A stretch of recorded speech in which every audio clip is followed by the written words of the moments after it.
Doctors live hectic lives, just treating patients on a daily basis. Putting another responsibility, such as federal meaningful use requirements, on their plate can overwhelm them. That's why a Regional Extension Center program, or REC, can help docs from becoming a REC as they adapt to electronic health records.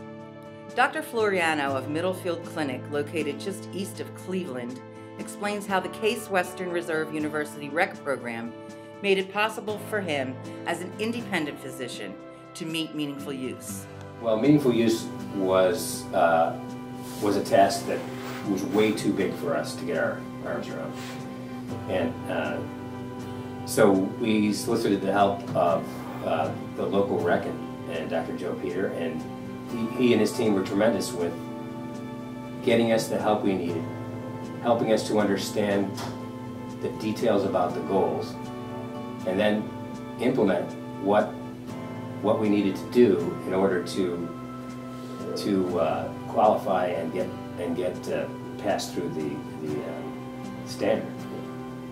The great thing about that was that along the way we're able to analyze how we're doing, and that's also was a big help from Joe and his team to look at how are we doing with one benchmark, how are we doing with another benchmark, and to use the power of our electronic medical record to glean out that data in a meaningful way.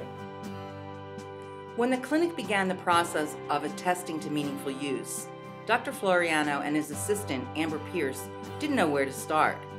Reporting and tracking data on patients electronically can be a daunting task.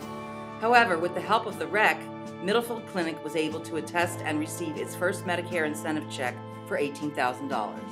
In the beginning, we didn't know what check boxes we had to mark. We didn't know what we were supposed to be looking at in the EHR, what meaningful use was going to be looking at, what we were going to be required to do. So when we talked to the REC, they came in and they said, okay, well, this is what they want, and this is how your EHR can get you there.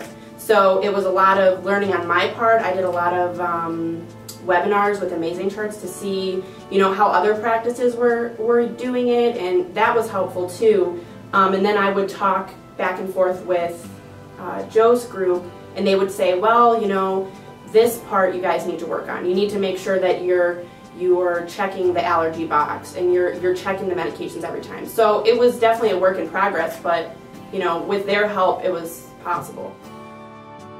Dr. Floriana says as meaningful use measures increase over the next 2 years, without the continued support of the REC, many practices will fold. Going electronic is a challenge, but with commitment and help, small practices can continue to succeed. It's critical for the federal government to continue to provide the support that we have gotten from the RECs. Without it, I can tell you that a high percentage of practices are going to fall off the table. Because running a practice, seeing patients is time of itself. And for practices to understand all the nuances associated with step number 2 or step number 3, we can't do that without the help of the REC. And so we strongly encourage the government to continue and to further fund the work of the REC, to increase the funding for the REC and to the practices, because it has been a challenge and it has cost our practice, but we're committed to it and we believe in it. If you'd like information on how you can receive help with meeting meaningful use, visit www.clinisync.org.